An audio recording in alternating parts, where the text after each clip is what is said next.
आगे बढ़ते हैं और अब हमारे साथ मौजूद हैं प्राइम सिक्योरिटीज़ के मैनेजिंग डायरेक्टर एन जय कुमार। कैपिटल मार्केट में करीब 3 दशक का अनुभव रखने वाले, उससे ज़्यादा का अनुभव रखने वाले एन जय कुमार इक्विटी रिसर्च और वेल्थ मैनेजमेंट में भी एक अथॉरिटी माने जाते हैं। 1993 से उन्होंने प्राइम सिक्योरिटीज़ की शुरुआत की थी। उनसे समझते हैं कि इस बाज़ार में उनकी क्या रणनीति रहेगी। जय कुमार जी, गुड मॉर्निंग। सबसे पहले तो आज आप जुड़े हैं एक बहुत अच्छे दिन मार्केट के लिए, एक शानदार रैली।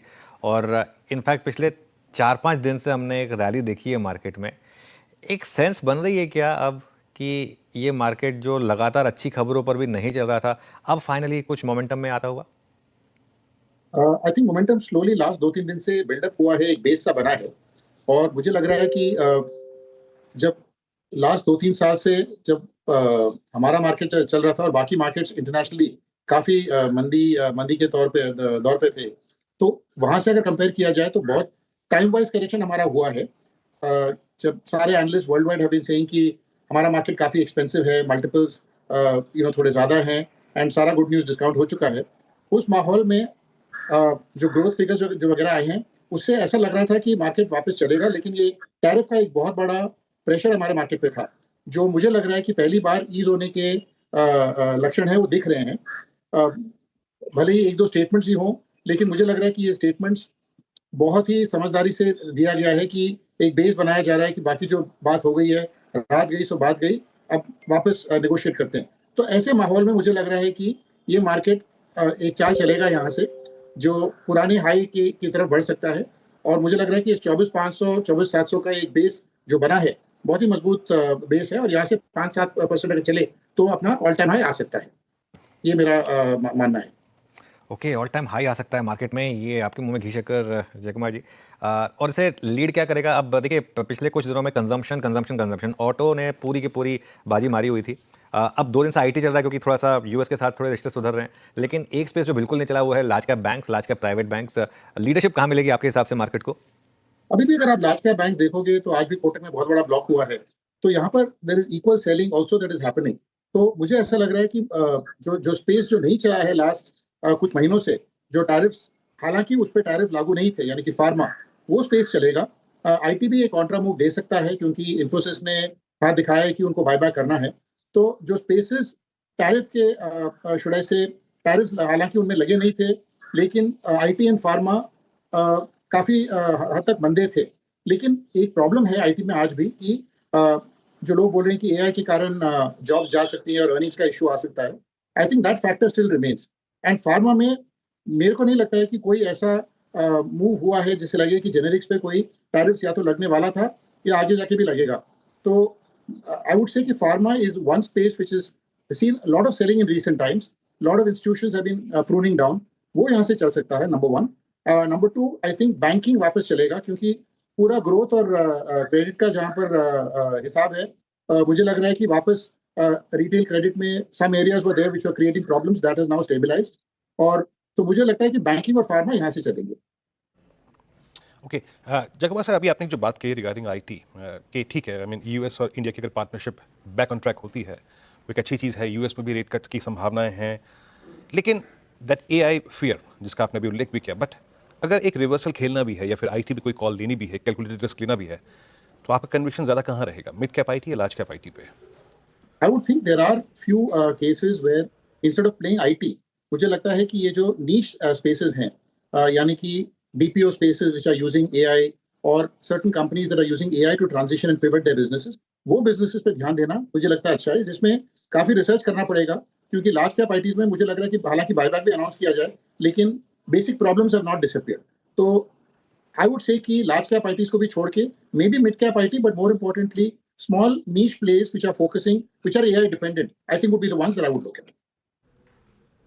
अच्छा सर, ये जीएसटी जब रेशनलाइज किया गया उसी 15 अगस्त की स्पीच के बाद ऑटो ने एक वाइल्ड मूव दिया, और मेरे ख्याल से जो स्टॉक्स आज तक नहीं चले थे पिछले 3 साल में, फॉर इंस्टेंस मारुति 1300 पे 13,000 पे बार बार टकता था, नाउ इट्स 15,500 ऑलमोस्ट। तो बड़े मूव आ चुके हैं राइट नाउ। ऑटो कितना रिवॉर्ड रखते हैं इस प्राइस से भी? ऑटो कितना रिवॉर्ड रखते हैं इस प्राइस से भी? और अगर ऑटो में भी सर आप किसी पर्टिकुलर थीम पे, for instance I mean passenger vehicle, two wheeler या फिर कॉमर्शियल व्हीकल, अगर आप बुलिश हैं, सकारात्मक सोच सकते हैं, तो वो कौन सी होगी? अगर हमको कोई और ऑप्शन नहीं है और ऑटो में ही इन्वेस्ट करना होता है, I would look at two wheelers. But मुझे लग रहा है कि ऑटो का जो अंडर ओनरशिप था वो लार्ज एक्सटेंट कैचअप हो चुका है, एंड ये मूव ने मुझे लग रहा है कि काफी ओनरशिप बढ़ा दी है, and it was largely under owned, and they may have been specific groups like Mahindra for instance which have had continuous rerating because of capital allocation other good reasons. वो ऐसा उनके भी री-रेटिंग मेरे हिसाब से काफी हद तक हो चुका है, बट जो ऑटो का ब्रॉड मूव है ये जीएसटी आने से पहले और जीएसटी आने के कुछ दिन बाद मुझे लगता है हो चुका है। ओके, चलिए, तो ऑटो में इस समय मूव हो चुका है। ऑटो की बात हो गई, आईटी की बात हो गई, लार्ज कैप बैंक्स की बात हो गई। जयकुमार जी, इस मार्केट की जो दिक्कत रही है वो है एफआई सेलिंग, वो सिम्टम है, और जो डिसीज रही है वो है अर्निंग्स की पिक्चर पिछले लगातार एक साल की। क्या एक सेंस बन रही है कि एक लगातार 3-4 क्वार्टर के अर्निंग्स डाउनग्रेड के बाद फाइनली कुछ अर्निंग्स अपग्रेड्स मिलने शुरू होंगे मार्केट को, और इस समय मार्केट की वैल्यूएशन आपको कैसी लग रही है? मुझे लग रहा है कि मार्केट का वैल्यूएशन तो that is well discussed and well talked about, but issue here is that FI positioning has been extremely negative, उनका ओनरशिप मल्टी डेकेड लो पे है, तो उस कॉन्टेक्स्ट में मुझे लग रहा है कि उनका ओनरशिप थोड़ा कैचअप होगा, अर्निंग्स और नो अर्निंग्स। पैसा कहीं ना कहीं से तो आना ही है। मुझे लग रहा है कि जो local institutional and local mutual funds का जो इनफ्लोज है that will continue, but it will be supported by some FI flows also, and the combination of these two could help in getting us to a new high. तो आप expect कर रहे हैं कि जैसे कल फॉर एग्जांपल थोड़ी सी buying आ गई, आगे जाते हुए क्या थोड़ी सी बाइंग लौटेगी? वो जो अब एफआई की होल्डिंग है, मैं 4 दिन पहले की मनी कंट्रोल की रिपोर्ट पढ़ रहा था, वो 12 साल के लो पर आ गई है। तो टेक्निकली एक तरीके से आप ये कह सकते हैं कि अब थोड़ी सी हमारी डिपेंडेंस कम हो रही है, तो थोड़ा सा एक तरीके से वॉलेटिलिटी शायद कम हो, लेकिन ये भी सच है कि हमें एफआई का पैसा चाहिए। तो क्या ये पिकअप होगा आपके हिसाब से? क्या वो वापस जो हम $1 बिलियन इनफ्लोज देखते थे almost on a weekly basis, वो रिज्यूम होंगे क्या? I think वो flows they are coming in, but they are coming in into the primary market. वो आपको दिखता नहीं है क्योंकि डेली फ्लोज में हम वो देखते नहीं है, but I think a lot of money may be moving out to invest in IPOs and invest in OFSs etc. तो ऐसा नहीं कि एफआई की इंटरेस्ट कम हो गई है, बट उनका होल्डिंग जरूर कम हुआ है, और मुझे लग रहा है कि अगले 2 महीने में आपको सेकेंडरी मार्केट में भी एफआई का इन्फ्लोज आता हुआ नजर आएगा। अच्छा जयकुमार सर, अभी कमोडिटीज़ पर आई मीन मेटल्स में स्ट्रॉन्ग हुआ है। मेटल्स की बहुत सारी स्किप्स ऑल टाइम हाई पे ट्रेड कर रही हैं इसी हफ्ते ही। Metals considering I think China's action और एक थोड़ा केमिकल जिसमें मोर और लेस दो last reported numbers, 2 quarterly numbers में स्मूथनेस फिर आ रही है वापस। इस बार के नंबर्स में मार्जिन्स अच्छे थे केमिकल कंपनियों के। इनमें से ज़्यादा दोनों में से रिलायबल क्या लग रही है और अच्छा रिवॉर्ड किस में इस वक्त? मुझे लग रहा है कि चाइना में थोड़ा बहुत प्रोडक्शन कट्स आएंगे both in the metals and the chemical space, या तो एनवायरमेंटल रीजंस या फिर प्राइस स्टेबिलिटी, कोई भी कारण ले लो, क्योंकि जब ग्लोबल मार्केट में you see most markets growth is on the lower side, तो कंटिन्यूअसली हाई प्रोडक्शन रख के तो चाइना को भी कुछ मिल नहीं रहा है, और एनवायरमेंट रीजंस ले लो या कोई भी और कारण ले लो, मुझे लग रहा है वहां थोड़ी प्रोडक्शन की कटौती होगी, जिसके कारण प्राइसेस विल इंप्रूव और stabilise, and therefore both metals and chemicals could be beneficiaries. Individual names we'll have to take, but metals definitely I would prefer on a broad basis because industry में भी काफी consolidation हो चुका है। Metals भी आपका ठीक है। अच्छा सर, एक और चीज़ थी, हमारे इंडियन मार्केट्स का ना चलना ये उस वक्त थोड़ा सा और खल रहा था जब rest of the world was doing well.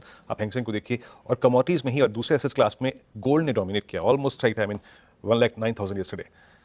Gold को सीधे सीधे प्ले करें, अभी भी आपको तेज़ी समझ में आती है कि अभी वहाँ परसिस्ट करेगी, तेज़ी और रहेगी, या फिर जिस तबके के थ्रू हम गोल्ड्स को प्ले करते हैं जिसमें गोल्ड फाइनेंस कंपनियां हैं या फिर ज्वेलरी स्टॉक्स हैं या फिर गोल्ड फाइनेंस में सम्मिलित जो बैंक्स हैं जिनका फाइनेंस कारोबार है, ये 2-3 बास्केट आपको कैसी लग रही है? कहाँ पे अपॉर्चुनिटी नजर आ रही है आपको? I think gold should be seen as an asset category, क्योंकि जो बैकड्रॉप है, जो माहौल है, ये है कि हर रैली में dollars being sold and people are switching their assets from dollar assets to other assets, तो both gold and silver I think will be beneficiaries. तो हमको ये दोनों एसेट कैटेगरीज को एक एसेट एलोकेशन के नजरिए से देखना चाहिए, वो दृष्टिकोण रखना चाहिए जिससे कुछ पैसा हमारा गोल्ड और सिल्वर या तो फिजिकल या ईटीएफ्स में डेफिनेटली रखना चाहिए। I don't think we should play stocks as a proxy for this, but we should use them as an asset category in themselves. Jaikumar ji, बहुत बहुत शुक्रिया आज हमारे साथ जुड़ने के लिए, अच्छा लगा आपसे बात करके। Thank you. और होप